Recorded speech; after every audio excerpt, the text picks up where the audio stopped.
Hello my dear students, कैसे हैं आप सब। आई होप आप सब बहुत बढ़िया होंगे। मैं प्रिंस स्वागत करता हूं आप सबका एक बार फिर से आपके अपने चैनल कॉमर्स अड्डा 247 के ऊपर। आज की इस वीडियो के अंदर हम लोगों ने डिस्कस करना है आपका कैलकुलेशन ऑफ नेशनल इनकम का लास्ट मेथड, और वो मेथड है हमारा एक्सपेंडिचर मेथड। जी हाँ, अभी तक हम लोग डिस्कस कर चुके हैं दो मेथड।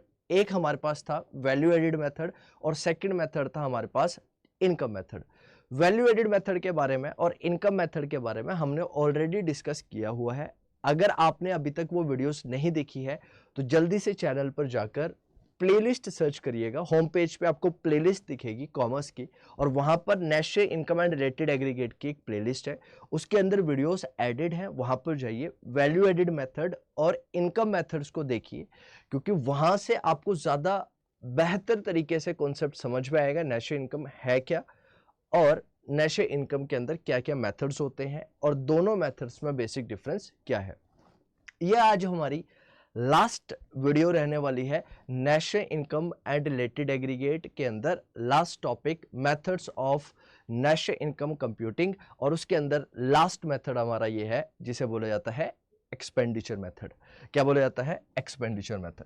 अब मेरे प्यारे बच्चों, अगर आपने मेरी पहले की वीडियो देखी होगी तो वहां पर मैंने आप लोगों को बताया था कि जो गुड्स होती हैं, जो गुड्स हैं, उन गुड्स को मैंने आपको बोला था कि आप गुड्स को एक नाम दे सकते हैं या फिर आप गुड्स को बोल सकते हैं एक्सपेंडिचर। क्या बोल सकते हैं? Goods is equal to expenditure. क्यों ऐसा मैंने बोला था? क्योंकि इस मेथड के लिए, ताकि अब यह मेथड आपको बहुत ज्यादा अच्छी तरह से समझ में आ जाए। अगर मैं एक्सपेंडिचर मेथड की बात करता हूं, एक्सपेंडिचर, अब आप एक इकोनॉमी की बात करते हैं तो एक इकोनॉमी के अंदर एक्सपेंडिचर किस चीज के ऊपर हो सकता है? एक्सपेंडिचर की अगर मैं बात करता हूं बच्चों, तो एक्सपेंडिचर का मतलब क्या होता है? अगर आपसे मैं हिंदी पूछूं तो आप बोलोगे सर एक्सपेंडिचर का मतलब है खर्चा। क्या है सर? खर्चा। और खर्चा जनरली किस चीज के ऊपर होगा सर? खर्चा हमारा होगा परचेस में। किस चीज को परचेस करोगे सर? गुड्स एंड सर्विसेज को परचेस करोगे। इन्हीं दो चीजों को तो परचेस करोगे सर। जी सर, बिल्कुल सही बात है, गुड्स और सर्विसेज को परचेस करोगे। तो जब मैं एक्सपेंडिचर मेथड की बात करूंगा मेरे प्यारे बच्चों, तो हम बात करेंगे किसकी? गुड्स और सर्विसेज की। तो गुड्स एंड सर्विसेज को परचेस करने के लिए जो हम लोग खर्चा करते हैं उसको इंक्लूड किया जाता है किसके अंदर? एक्सपेंडिचर मेथड के अंदर। अगर मुझे नेशनल इनकम कंप्यूट करनी है एक्सपेंडिचर मेथड से, तो मुझे क्या करना पड़ेगा? जो मेरी फाइनल गुड्स है, उन फाइनल गुड्स के अंदर जितना भी हमने एक्सपेंडिचर किया है और सर्विसेज के अंदर, तो उसको क्या करना पड़ेगा? जोड़ना पड़ेगा एक्सपेंडिचर मेथड के अंदर। अब ध्यान से समझ लो मेरे प्यारे बच्चों, यहां पर एक वर्ड लिखा है फाइनल एक्सपेंडिचर। वो वर्ड क्या है? Final expenditure. यहां पर बात होगी बच्चों फाइनल एक्सपेंडिचर की। ध्यान से समझ लो, सिर्फ और सिर्फ फाइनल एक्सपेंडिचर को कंसिडर किया जाता है जो हमारा इंटरमीडिएट गुड्स रहेगी या फिर इंटरमीडिएट गुड्स के ऊपर किया जाने वाला एक्सपेंडिचर, उसको कंसिडर यहां पर नहीं किया जाएगा, उसको हम लोग यहां पर नहीं लेंगे। ये बात ध्यान से समझ लो, ये इंपॉर्टेंट है। अब एक बार समझ लेते हैं कि एक्सपेंडिचर मेथड क्या कहता है। तो अकॉर्डिंग टू दिस मेथड, इस मेथड के अकॉर्डिंग जो हमें नेशनल इनकम कंप्यूट करनी है, वो नेशनल इनकम को एस्टिमेट किया जाता है किसके बेसिस पर? On the basis of expenditure on the purchase of the final goods. जो फाइनल गुड्स को परचेज करने के लिए जो एक्सपेंडिचर किया गया और सर्विसेज के ऊपर जो एक्सपेंडिचर किया गया, जिसको प्रोड्यूस किया गया था किसके अंदर? एक इकोनॉमी के अंदर। कब? एक अकाउंटिंग ईयर के अंदर। जब नेशनल इनकम की बात करते हैं तो ये ऑलरेडी पहले की वीडियो है, उनके अंदर भी मैं डिस्कस कर चुका हूं। तो यहां पर हम बात करते हैं एक अकाउंटिंग ईयर की। राइट, किसकी बात करते हैं हम यहां पर? अकाउंटिंग ईयर की बात करते हैं। और अकाउंटिंग ईयर कब से कब तक चलता है? 0104 से चलता है और खत्म कब होता है सर? जनरली 3103 पर खत्म हो जाता है हमारा। राइट, हमें पता है 1 अप्रैल से शुरू होता है और 31 मार्च को खत्म हो जाता है हमारा अकाउंटिंग ईयर। तो जब मैं एक्सपेंडिचर मेथड की बात करूंगा मेरे प्यारे बच्चों, तो एक्सपेंडिचर मेथड के अंदर जितना भी खर्चा हुआ है, राइट, किसके ऊपर? गुड्स एंड सर्विसेज के ऊपर। जो एक इकोनॉमी के अंदर जो खर्चा किया गया है किसके ऊपर? गुड्स और सर्विसेज को परचेज करने के लिए, उसको कंसिडर किया जाता है। क्योंकि फाइनल एक्सपेंडिचर कंप्राइज करता है। अब एक्सपेंडिचर कौन करेगा? खुद सोचो। राइट, अब इसीलिए कह रहा हूं बेटा, पहले की वीडियो जाकर एक बार देख लो फटाफट। क्यों? क्योंकि पहले की वीडियो देखोगे ना, दिक्कत नहीं आएगी। तो मैंने वहां पर बताया था आपको कि एक्सपेंडिचर किसके द्वारा किया जाता है। राइट, तो एक्सपेंडिचर जनरली दो तरह से हो सकता है, या तो एक्सपेंडिचर नंबर वन कंज्यूमर करेगा, राइट, या फिर एक्सपेंडिचर जो है आपका वो प्रोड्यूसर करता है। ये दो ही पर्सन है या फिर ये दो ही चीजें हैं जो क्या करती हैं, एक्सपेंडिचर करती हैं। तो यही भी समझ लो कि sir final expenditure comprises consumption, right, comprises consumption, जिसको रिप्रेजेंट कर देते हैं हम किससे, सी से। याद रखना ये आगे काम आएगा। जो फाइनल एक्सपेंडिचर है किसके द्वारा किया जाएगा, सबसे पहले कंजम्पशन आएगा, और सेकंड इसके अंदर एक वर्ड और आता है बच्चों जिसको बोला जाता है आई, इन्वेस्टमेंट के लिए। और इन्वेस्टमेंट किसके द्वारा की जाती है, जनरली प्रोड्यूसर के द्वारा इन्वेस्टमेंट की जाती है, राइट। और इसीलिए इसका जो दूसरा नाम है वो क्या है, कंजम्पशन एंड इन्वेस्टमेंट मेथड और इनकम डिस्पोजल मेथड।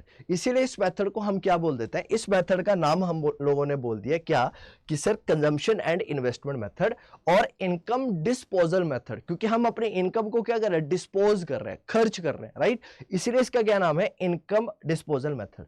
तो हम लोगों ने क्या समझा मेरे प्यारे बच्चों, कि जब मैं एक्सपेंडिचर मेथड की बात करूंगा तो एक्सपेंडिचर मेथड के थ्रू अगर मुझे नेशनल इनकम को कंप्यूट करना है तो इसका मतलब है कि सर जितना भी एक्सपेंडिचर हुआ, किसके ऊपर एक्सपेंडिचर हुआ, on the purchase of goods and services. Goods and services को परचेज करने के लिए एक अकाउंटिंग ईयर के अंदर, एक इकोनॉमी के अंदर जितना पैसा खर्च हुआ उस पैसे को इंक्लूड किया जाता है नेशनल इनकम निकालते टाइम पर एक्सपेंडिचर मेथड के थ्रू।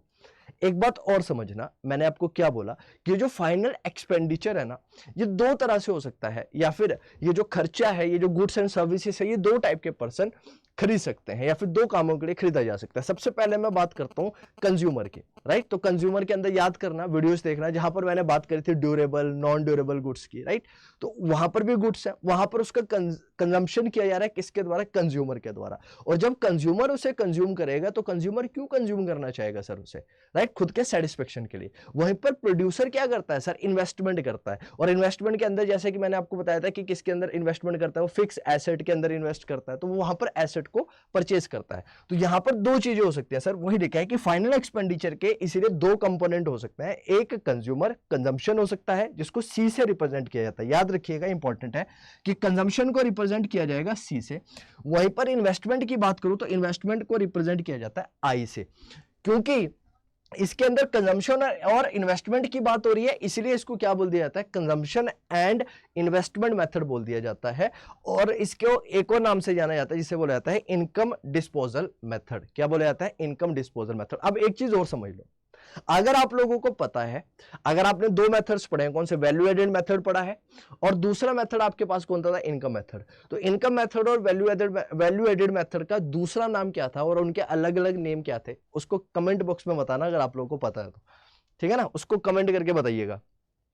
अब ध्यान से समझ लो, इसके आगे समझना मेरे प्यारे बच्चों क्या कहता है, इसके आगे कहता है कि sir calculation of expenditure on the final goods produced during the year with in the domestic territory of a country.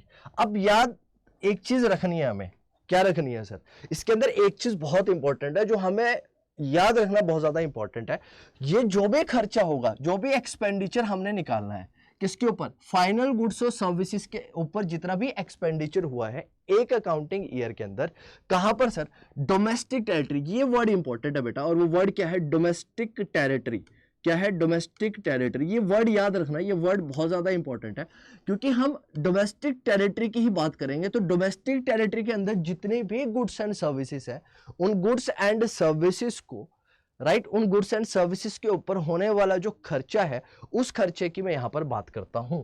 और इसको क्या बोला जाता है बच्चे, कहता है is equal to the market value of the GDP. और जब मैं सारा का सारा खर्चा जोड़ लूं, और खर्चे कौन से सर, वही याद रखना कौन कौन से सर, एक हमारे पास आ गया सर कंजम्पशन, और एक मेरे पास आ गया सर एक्सपेंडिचर, एक हमारे पास क्या आ गया सर, इन्वेस्टमेंट। क्या आ गया सर, एक हमारे पास इन्वेस्टमेंट। तो मैं यहां पर बात कर रहा हूं बच्चे किसकी, कंजम्पशन और किसकी बात कर रहा हूं, आपकी इन्वेस्टमेंट की बात कर रहा हूं, ठीक है ना। तो इसी के ऊपर क्या हो सकता है, खर्चा हो सकता है। तो कंजम्पशन और इन्वेस्टमेंट की बात होगी सर यहाँ पे, है ना। तो is equal to the market value. तो जब मैं जो खर्चा करूंगा, याद से समझ लो, जब मैं खर्चा करूंगा किसके ऊपर, गुड्स एंड सर्विसेज के ऊपर, जो प्रोड्यूस हुई है कहां पर, एक डोमेस्टिक टेरिटरी के अंदर, कहां पर प्रोड्यूस हुई है, एक डोमेस्टिक टेरिटरी के अंदर, तो मेरा वहां से क्या निकल कर आएगा बच्चों, वहां से मेरा निकल कर आएगा जीडीपी एट मार्केट प्राइस। इसको क्या बोल देते हैं हम लोग, जीडीपी एट मार्केट प्राइस। क्या बोलेंगे इसे, जीडीपी एट मार्केट प्राइस बोलते हैं, राइट। क्या बोल देते हैं, जीडीपी एट मार्केट प्राइस। ठीक है सर, लेकिन मुझे एक चीज पता है सर कि अगर मुझे नेशनल इनकम निकालनी है, अब मुझे यहां से क्या निकालनी है, नेशनल इनकम निकालनी है, तो नेशनल इनकम का मतलब क्या है सर, नेशनल इनकम का मतलब है एनएनपी एट फैक्टर कॉस्ट। क्या मतलब है इसका, एनएनपी एट फैक्टर कॉस्ट, ठीक है ना। क्या है इसका मतलब, एनएनपी एट फैक्टर कॉस्ट। ध्यान से समझ लो, यानी कि जब आपने एक्सपेंडिचर मेथड का यूज किया, तो एक्सपेंडिचर मेथड के अंदर जितने भी गुड्स एंड सर्विसेज के ऊपर एक्सपेंडिचर हुआ एक अकाउंटिंग ईयर के अंदर with in the domestic territory of the country, उसको हमने इंक्लूड कर लिया सर। उसको इंक्लूड करके, राइट, उसको इंक्लूड करके मेरा क्या निकल कर आएगा, मेरा निकल कर आएगा जीडीपी एट मार्केट प्राइस। क्या निकल कर आएगा, जीडीपी एट मार्केट प्राइस निकल कर आएगा सर। और जीडीपी एट मार्केट प्राइस निकल कर आया, लेकिन मुझे चाहिए क्या, नेशनल इनकम चाहिए। तो नेशनल इनकम क्या होगी सर, हमारी एनएनपी एट फैक्टर कॉस्ट होगी। क्या होगी, हमारी एनएनपी एट फैक्टर कॉस्ट होगी। अब एक चीज समझ लो, अब एक चीज समझनी हम लोगों ने, क्या सर, अब जी से मुझे कहां जाना है, एन की तरफ। तो ग्रॉस के अंदर क्या होता था, अब याद करो, नहीं देखिए वीडियो इसलिए बार बार कह रहा हूं, वीडियोस देख लो तब समझ में आएगा। अब मुझे ग्रॉस से नेट की तरफ जाना है, तो ग्रॉस और नेट में किस चीज का बेसिक डिफरेंस होता है सर, डेप्रिसिएशन का। ग्रॉस के अंदर डेप्रिसिएशन इंक्लूडेड होता है सर, ग्रॉस के अंदर हम डेप्रिसिएशन इंक्लूड करते हैं। तो नेट में अगर मुझे जाना है, जी से एन की तरफ जाना है, तो मुझे डेप्रिसिएशन को क्या करना पड़ेगा सर, माइनस करना पड़ेगा। तो डेप्रिसिएशन क्या किया जाता है, सब्ट्रैक्ट किया जाता है, माइनस किया जाता है। अब अगला किस चीज का कॉन्सेप्ट है सर, यहां पर मार्केट प्राइस है सर, यहां पर क्या है सर, फैक्टर कॉस्ट है। यहां पर मार्केट प्राइस है, यहां पर फैक्टर कॉस्ट है। और मार्केट प्राइस और फैक्टर कॉस्ट में बेसिक डिफरेंस किसका है सर, याद करो। मार्केट प्राइस का मतलब क्या हुआ सर, मार्केट प्राइस का मतलब हुआ आपका, मार्केट प्राइस कब आता है, जब आपका third sector of the economy आता है। और third sector of the economy क्या थी, हमारी गवर्नमेंट। तो जब गवर्नमेंट का रोल आएगा, तो गवर्नमेंट का रोल जब आएगा तब आप देखोगे क्या, मार्केट प्राइस। और वैसे फैक्टर कॉस्ट कब आता है, जब हमारी टू सेक्टर इकोनॉमी होती है। क्या होती है, टू सेक्टर इकोनॉमी होती है। तो जब टू सेक्टर इकोनॉमी की मैं बात करता हूं, तो वहां पर हमारा नेट इनडायरेक्ट टैक्सेस नहीं होता है, लेकिन मार्केट प्राइस के अंदर तो नेट इनडायरेक्ट टैक्सेस इंक्लूडेड है। तो मुझे क्या करना पड़ेगा, एमपी से एफसी की तरफ जाना है, तो मुझे क्या करना पड़ेगा, यहां से एमपी से अगर मुझे एफसी की तरफ जाना है, तो मुझे नेट इनडायरेक्ट टैक्सेस को क्या करना पड़ेगा, माइनस करना पड़ेगा सर। क्या करना पड़ेगा, माइनस करना पड़ेगा।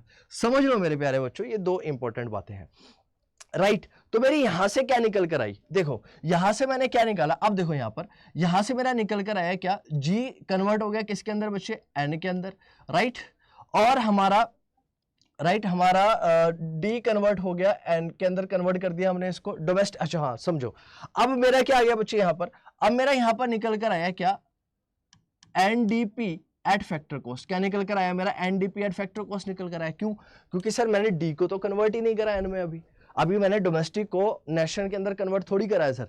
अब मुझे डोमेस्टिक से नेशनल की तरफ जाना है, तो डोमेस्टिक से नेशनल के अंदर बेसिक डिफरेंस किस चीज का है सर, अब आप लोगों को तो पता है ना सर। क्यों, क्योंकि आप ऑलरेडी पहले की वीडियोस देख के आए हो ना, तो आप लोग तो जानते हो सर, है ना, जानते हो सर। कैसे जानते हैं सर, क्योंकि सर डोमेस्टिक और नेशनल में जो बेसिक डिफरेंस होता है सर, वो किसका होता है, net factor income from abroad का होता है। किसका होता है, net factor income from abroad.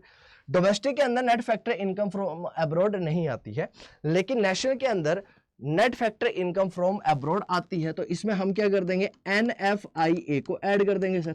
और जब मैं इसके अंदर net factor income from abroad add कर दूंगा सर, तो क्या हमारी NNP एट फैक्टर कॉस्ट नहीं निकल जाएगी सर, बिल्कुल निकल जाएगी, बिल्कुल निकल जाएगी NNP एट फैक्टर कॉस्ट। तो देखिए यही बात यहां पे लिखी है, क्या लिखी है कि जब मैं एक्सपेंडिचर मेथड की बात करूं, तो हमारा जो एक्सपेंडिचर मेथड है, इस एक्सपेंडिचर मेथड के अंदर मैं private final consumption expenditure plus government final consumption expenditure ये बात करेंगे कि कंज्यूमर जो है वो कौन कौन हो सकता है। तो मैं याद करो, मैंने आपको ये भी बताया था, जो कंज्यूमर है वो कौन कौन हो सकता है, हाउस होल्ड हो सकते हैं आपके कंज्यूमर सर। दूसरा आपकी गवर्नमेंट हो सकती है। तीसरा आपका नॉन फॉर प्रॉफिट ऑर्गेनाइजेशन हो सकती है, जिनका ऑब्जेक्टिव पैसा कमाना नहीं है। प्राइवेट फाइनल कंजप्शन एक्सपेंडिचर जोड़ दिया, उसके बाद आपने गवर्नमेंट के एक्सपेंडिचर को जोड़ दिया, उसके बाद आपने ग्रॉस डोमेस्टिक कैपिटल फॉर्मेशन को जोड़ दिया, उसके बाद आपने नेट एक्सपोर्ट को जोड़ दिया। जब आपने ये सारी चीजें जोड़ी, तो आपका निकल कर आएगा क्या निकल कर आएगा आपका जीडीपी एट मार्केट प्राइस, क्या निकल कर आएगा जीडीपी एट मार्केट प्राइस। अब यही चीजें जो है ये और ज्यादा डिटेल में हम लोगों ने समझनी है, अभी इसी वीडियो में आगे चल के इस चीजों को समझेंगे डिटेल में। तो यहां से मेरा जीडीपी एट मार्केट प्राइस निकल कर आ गया, फिर हमने ये सारी की सारी प्रोसेस इसके अंदर करी और मेरा फाइनली क्या निकल कर आ गया sir, NNP eight factor cost निकल कर आ गया। और एनएनपी एट फैक्टर कॉस्ट का मतलब क्या है, मेरा नेशनल इनकम निकल कर आ जाना, मेरी नेशनल इनकम यहां पर निकल कर आ जाएगी। ठीक है, समझ में आ गया सर। अब जो मैं फाइनल एक्सपेंडिचर जो है वो फाइनल एक्सपेंडिचर को कैसे क्लासिफाई कर सकता हूं, राइट। तो याद रखना जो मेरा फाइनल एक्सपेंडिचर है वो 4 कैटेगरी में बांटा जा सकता है। कितनी कैटेगरी में बांटा जा सकता है, 4 टाइप की कैटेगरी में बांटा जा सकता है। सबसे पहली बात समझिएगा, राइट, सबसे पहली बात समझिएगा, पहले कहता है sir private final consumption expenditure, private final consumption expenditure, यानी कि यहां पर मैं बात कर रहा हूं कंज्यूमर्स की, किसकी बात कर रहा हूं, कंज्यूमर्स की बात कर रहा हूं। तो कंज्यूमर्स के द्वारा जो एक्सपेंडिचर होगा उसको क्या बोल दूंगा, सी, क्या बोल दूंगा, सी। दूसरा, एक्सपेंडिचर गवर्नमेंट के द्वारा किया जा सकता है, कंजम्पशन किसके द्वारा की जा सकती है, गवर्नमेंट के द्वारा। तो गवर्नमेंट फाइनल कंजम्पशन एक्सपेंडिचर, जो गवर्नमेंट एक्सपेंडिचर करेगी। तो यहां पर बात होगी सर हमारी किसकी, गवर्नमेंट एक्सपेंडिचर की। किसकी बात होगी, गवर्नमेंट एक्सपेंडिचर की बात होगी। और जब मैं गवर्नमेंट एक्सपेंडिचर की बात करूंगा तो गवर्नमेंट के द्वारा जो किया जाने वाला एक्सपेंडिचर हमारा रहेगा उसको मैं रिप्रेजेंट कर दूंगा किससे, जी से। किससे रिप्रेजेंट कर दूंगा, जी से। थर्ड में बात करूंगा यहां पर इन्वेस्टमेंट एक्सपेंडिचर की, किसकी बात करूंगा, इन्वेस्टमेंट एक्सपेंडिचर की। और इन्वेस्टमेंट एक्सपेंडिचर जनरली किसके द्वारा किया जाएगा, अगर मैं इन्वेस्टमेंट एक्सपेंडिचर की बात करूं तो ये जनरली किया जाता है प्रोड्यूसर्स के द्वारा। और इन्वेस्टमेंट किस चीज के ऊपर होती है, या तो सर हमारी मशीनरी के ऊपर होती है, यानी कि कैपिटल एसेट के ऊपर होती है, या इन्वेंटरी के ऊपर होती है, वो बात है। तो जब मैं उसकी बात करूंगा तो यहां पर मैं उसको रिप्रेजेंट कर दूंगा किससे, किसके ऊपर कर दूंगा सर, हमारी आई से रिप्रेजेंट कर दूंगा। इन्वेस्टमेंट को किससे रिप्रेजेंट करूंगा, आई से रिप्रेजेंट करूंगा। और साथ ही साथ में मुझे इसके अंदर क्या जोड़ना है, साथ ही साथ में मुझे इसके अंदर जोड़ना है x माइनस एम, राइट। तो x माइनस एम क्या है, x जनरली यहां पर रिप्रेजेंट करता है एक्सपोर्ट्स को, किसको करता है, एक्सपोर्ट्स को।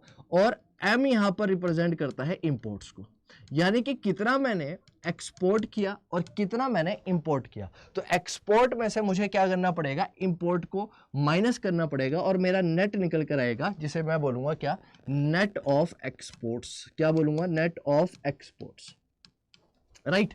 क्या बोलूंगा, नेट ऑफ एक्सपोर्ट आपका मैं बोलने वाला हूं। अब यहां पे समझ लो, तो यहां पर अगर मुझे कहता है कंपोनेंट्स और डिटर्मिनेंट्स और constitutes of aggregate demand, right. तो अगर मुझे इसको कंसीडर करना है तो क्या होगा, सबसे पहले प्राइवेट कंजम्पशन होगा। तो प्राइवेट कंजम्पशन की अगर मैंने बात कर ली मेरे प्यारे बच्चों, तो प्राइवेट कंजम्पशन क्या निकल कर आई, हमारी सी।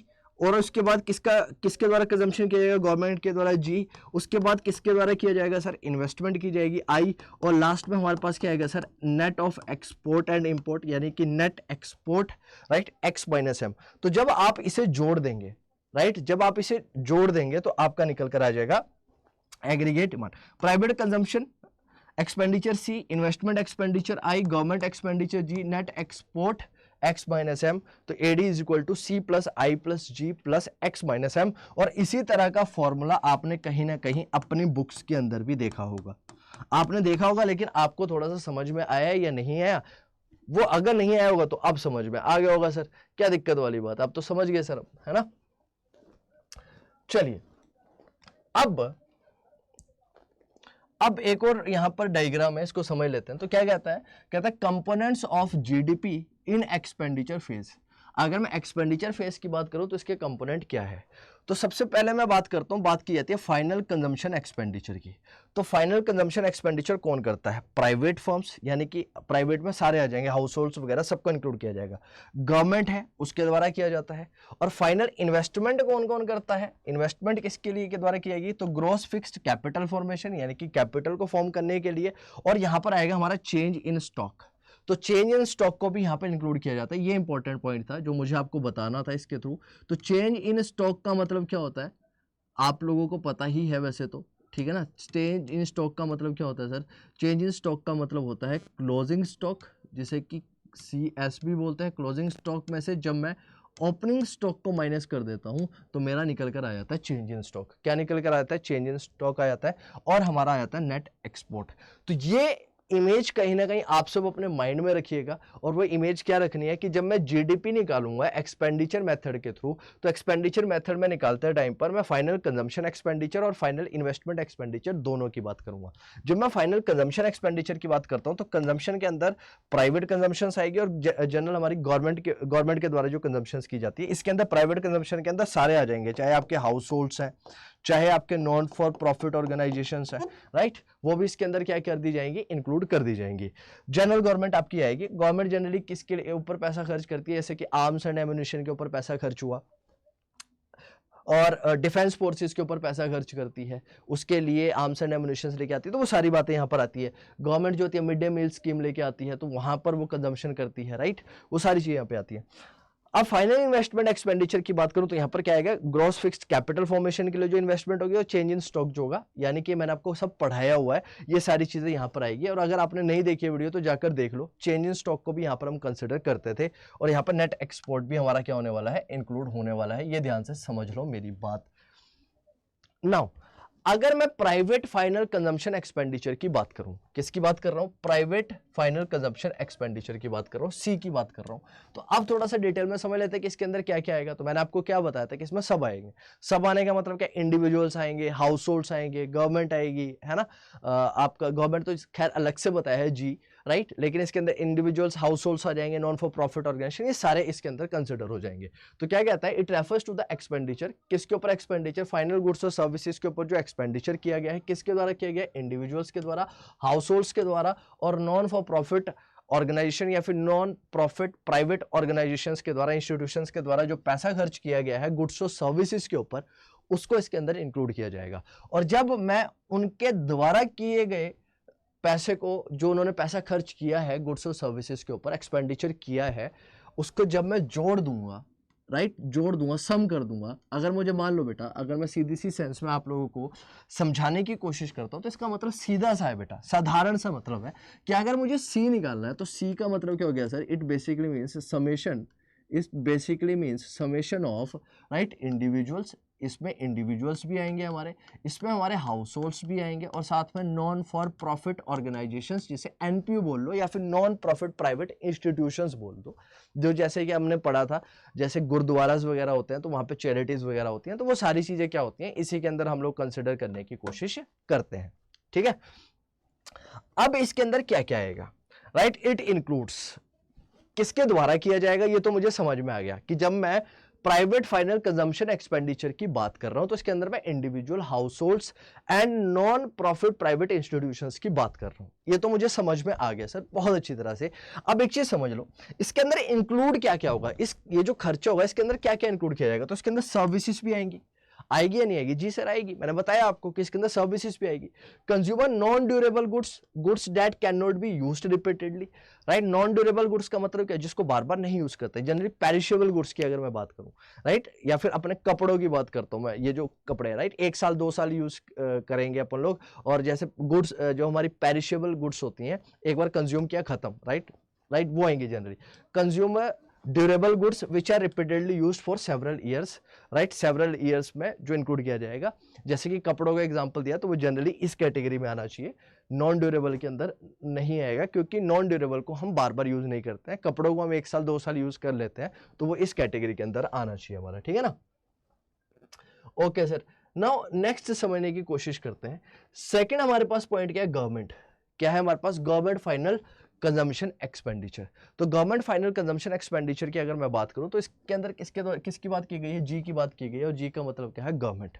अगर मैं गवर्नमेंट की बात कर रहा हूं तो गवर्नमेंट का मतलब क्या है, it refers to the expenditure on the final goods and services by the government, जो गवर्नमेंट के द्वारा इन्वेस्टमेंट की गई है या फिर गवर्नमेंट के द्वारा एक्सपेंडिचर किया जा रहा है, ध्यान से समझो, जो एक्सपेंडिचर किया जा रहा है, किसके द्वारा एक्सपेंडिचर किया जा रहा है सर, गवर्नमेंट के द्वारा।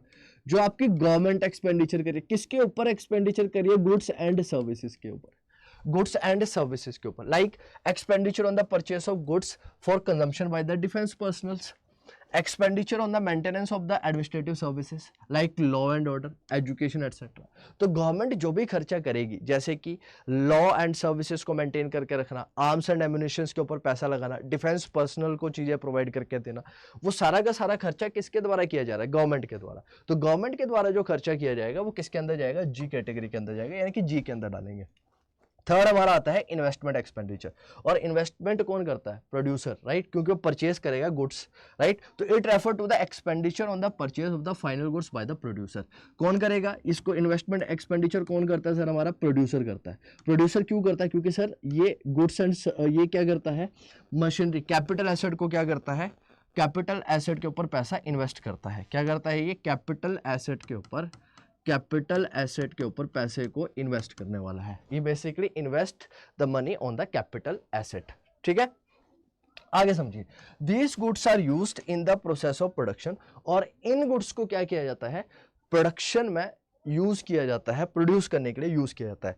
अब जो इन्वेस्टमेंट एक्सपेंडिचर है उसको फर्दर हम दो कैटेगरी के अंदर बांट सकते हैं। मैं बोल सकता हूं जो हमारा इन्वेस्टमेंट एक्सपेंडिचर है वो दो तरह का हो सकता है। एक हमारे पास फिक्स्ड इन्वेस्टमेंट है, एक हमारे पास इन्वेंटरी इन्वेस्टमेंट है। क्या क्या है? एक फिक्स्ड इन्वेस्टमेंट है और एक हमारे पास इन्वेंटरी इन्वेस्टमेंट है। ये दो टाइप की इन्वेस्टमेंट हमारे पास रहती है सर, है ना, फिक्स्ड इन्वेस्टमेंट और इन्वेंटरी इन्वेस्टमेंट। अब समझ लेते हैं कि फिक्स्ड इन्वेस्टमेंट क्या है और इन्वेंटरी क्या है। इन्वेंटरी का मतलब हो गया जो उसके पास स्टॉक पड़ा है, यानी कि जो चेंज इन स्टॉक की मैं बात कर रहा था वो इन्वेंटरी इन्वेस्टमेंट के लिए थी। और फिक्स्ड इन्वेस्टमेंट का मतलब है जो कैपिटल एसेट के ऊपर वो जो पैसा खर्च कर रहा है या फिर पैसा लगा रहा है, उसकी बात कर रहे हैं सर। अब राइट, मैं बात कर रहा हूं किसकी बच्चों? ग्रॉस डोमेस्टिक कैपिटल फॉर्मेशन, जिसको हमने बोल दिया GDCF। क्या बोल दिया हमने? GDCF, gross domestic capital formation, right. इसका मतलब क्या है? इसका मतलब है gross domestic fixed capital formation plus change in stock. क्या है? Gross domestic fixed capital formation plus change in stock, right. Second क्या है? ग्रॉस डोमेस्टिक कैपिटल फॉर्मेशन कैसे निकाली जा सकती है? Net domestic capital formation plus depreciation, right. इसमें मुझे क्या करना पड़ेगा? डेप्रिसिएशन को जोड़ना पड़ेगा। यहां पर क्या बच्चों देखो ग्रोस है, यहां पर क्या है हमारे पास? नेट है, राइट। तो अगर मुझे, राइट, अगर मेरे पास नेट है तो नेट में मुझे क्या करना पड़ेगा? डेप्रिसिएशन को ऐड करना पड़ेगा। जब मैं डेप्रिसिएशन को ऐड कर दूंगा नेट के अंदर तो मेरा निकल कर आ जाएगा ग्रोस। क्या आ जाएगा? ग्रोस, क्योंकि ग्रोस के अंदर डेप्रिसिएशन इंक्लूडेड होता है तो मुझे डेप्रिसिएशन को ऐड करना पड़ेगा। तो अगर मुझे ग्रोस डोमेस्टिक कैपिटल फॉर्मेशन निकालना तो कितना कैपिटल फॉर्म हुआ? अगर मुझे ये निकालना है कि ग्रोस डोमेस्टिक कैपिटल फॉर्मेशन कितना है तो मैं ये बोलूंगा कि gross domestic fixed capital formation कितना है, यानी कि फिक्स्ड एसेट के ऊपर कितना पैसा जोड़ा गया है और साथ ही साथ में चेंज इन स्टॉक कितना हुआ उसको जोड़ दूंगा। ध्यान से समझ लो। अब मैंने आपको बताया इन्वेस्टमेंट दो तरह की हो सकती है। एक तो हमारे किसके ऊपर हो सकती है? हमारी कैपिटल गुड्स के ऊपर हो सकती है, राइट, कैपिटल गुड्स के ऊपर हो सकती है। और सेकंड मेरी हो सकती है बच्चों आपकी इन्वेंट्री के ऊपर, है ना, इन्वेंट्री के ऊपर इन्वेस्टमेंट हो सकती है। अगर मुझे निकालनी है, क्या निकालनी है? कहता है अगर मुझे ये जानना है कि एक्चुअल में कितना कैपिटल फॉर्मेशन हुआ है तो मैं ये बोल सकता हूं जो कैपिटल फॉर्मेशन है, जो आपका कैपिटल फॉर्मेशन है वो कैपिटल फॉर्मेशन क्या होगा? वो कैपिटल फॉर्मेशन होगा आपका कि जितना भी आपका gross domestic fixed capital formation है, राइट, उसमें मैं क्या जोड़ दूं? आपका stock in trade delta stock जोड़ दूं, यानी कि चेंज इन स्टॉक जोड़ दूं। अब मैं जब इसमें चेंज इन स्टॉक ऐड कर दूंगा तो मेरा निकल कर आ जाएगा ग्रॉस डोमेस्टिक कैपिटल फॉर्मेशन, कितनी ग्रॉस डोमेस्टिक कैपिटल फॉर्मेशन हुई है। अब मेरा ये निकल कर आ गया ग्रॉस डोमेस्टिक कैपिटल फॉर्मेशन कितनी है, यानी कि फिक्स्ड को भी जोड़ दिया मैंने और मैंने क्या कर दिया? अपनी इन्वेंटरीज को भी इसके अंदर जोड़ दिया। ऐड करने के बाद मेरे पास आया क्या? Gross domestic capital formation. अब मेरे को नेट डोमेस्टिक कैपिटल फॉर्मेशन निकालनी है तो मुझे इसमें क्या करना पड़ेगा? डेप्रिसिएशन ऐड करना पड़ेगा। अब ग्रॉस डोमेस्टिक कैपिटल फॉर्मेशन का मतलब क्या है? Net domestic fixed capital formation plus depreciation plus change in stock, यानी कि ये सारी चीजें इसके अंदर ऐड हो गई। यानी कि ओवरऑल जो इसका मतलब हुआ वो ये हुआ कि सर अगर मैं net domestic fixed capital formation की बात करूंगा तो इसमें मैं डेप्रिसिएशन को ऐड करूंगा और साथ ही साथ मैं चेंज इन स्टॉक को भी ऐड करने वाला हूं, तब जाकर मेरी ग्रॉस डोमेस्टिक कैपिटल फॉर्मेशन निकल कर आएगी एक्सपेंडिचर मेथड के थ्रू। ये बात यहां पर की गई है, सिर्फ और सिर्फ इतनी ही बात इसके अंदर है, ठीक है। चलिए उसके बाद हमारे पास क्या आता है? Net export. हमें क्या लेना है? एक्सपोर्ट में से इंपोर्ट्स को क्या करना है? माइनस करना है। We have to include export and imports, right. Exports और इंपोर्ट्स को हमें क्या करना पड़ेगा, लेना पड़ेगा। तो नेट ऑफ एक्सपोर्ट करना पड़ेगा x माइनस एम। अगर मैं इसकी बात करता हूं तो इसका मतलब क्या है, refer to the difference between the exports and the import during an accounting year, कि एक अकाउंटिंग ईयर के अंदर कितना एक्सपोर्ट हुआ कितना इंपोर्ट हुआ, एक्सपोर्ट में से इंपोर्ट को माइनस करेंगे, राइट। यहाँ पर डेफिसिट और सरप्लस का कॉन्सेप्ट आएगा। अगर मैंने मान लो ज्यादा एक्सपोर्ट कर दिया तो मेरे पास क्या होगा, सरप्लस होगा, और अगर मैंने मान लो कम एक्सपोर्ट किया और इंपोर्ट ज्यादा किया तो मेरे पास डेफिसिट होगा। उसके बाद क्या है, एक्सपोर्ट बेसिकली क्या होता है, एक्सपोर्ट का मतलब है जो एक्सपेंडिचर किया जा रहा है किसके द्वारा, फॉरेनर्स के द्वारा। एक्सपोर्ट का मतलब क्या है, एक्सपोर्ट का मतलब है कि एक कंट्री से गुड्स एंड सर्विसेज को दूसरी कंट्री में भेजना। जैसे कि अगर मैं बात करूं, ये मेरा प्यारा भारत है, अब इस प्यारे भारत से गुड्स और सर्विसेज को भेज रहा हूं अमेरिका के अंदर, किसके अंदर भेज रहा हूं, अमेरिका के अंदर। तो इसका मतलब क्या है कि एक्सपेंडिचर कौन कर रहा है, एक ऐसा पर्सन जो अमेरिका में बैठा हुआ है वो एक्सपेंडिचर कर रहा है ना। तो इसका मतलब क्या है कि एक्सपोर्ट का मतलब है एक्सपेंडिचर किसके द्वारा किया जा रहा है, फॉरेनर्स के द्वारा किया जा रहा है, किसके ऊपर, जो ऐसा डोमेस्टिक प्रोडक्ट है जो कहाँ बना है, या फिर ऐसी गुड्स एंड सर्विसेज है जो कहाँ बन रही है, इंडिया के अंदर।